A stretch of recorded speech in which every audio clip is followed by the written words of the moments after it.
Welcome to the game day preview as Real Salt Lake prepares to face the LA Galaxy here at Rio Tinto Stadium. And last time they played here, a lot of shots for Real Salt Lake, and Jaime Pinedo just wasn't going to let a ball in the net, was he? Yeah, he wasn't, but I think this is a different team. I mean, listen, when you're without Jose Villarreal, who's been a consistent starter replacing Landon Donovan, no Robbie Keane for the last couple minutes with the groin injury suffered in Vancouver, this is a group right now that's relying on players that I think the common fan in Major League Soccer doesn't really know. That being said, it's still a team that's in a solid playoff contention spot as of right now, and I think most importantly, this is a team that's not getting a lot of national coverage the way other teams are, and I think that's the way Bruce Arena likes it at this point of the year. How have they been able to do it? They lose Landon Donovan, who's the heart and soul of that team. Marcelo Sarvis is kind of an underrated player in terms of what he was able to contribute to that group, and Robbie Keane's been limited this year. How have they been able to stay afloat? Consistent performances.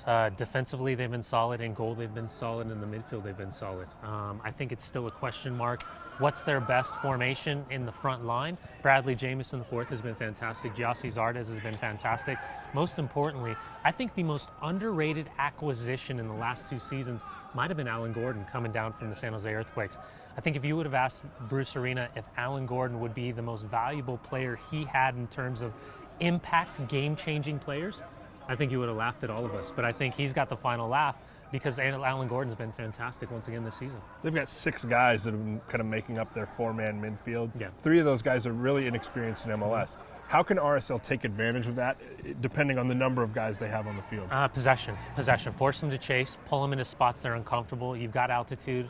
You've got a great fan base here at Real Salt Lake. Can you pin them in? Can you, when you turn the ball over, immediately within the first 5 yards, try to win that ball back and just make life difficult? I think this is going to be an LA Galaxy team that's going to come in knowing that they've got 3 consecutive games on the road and then they've got a little bit of a break.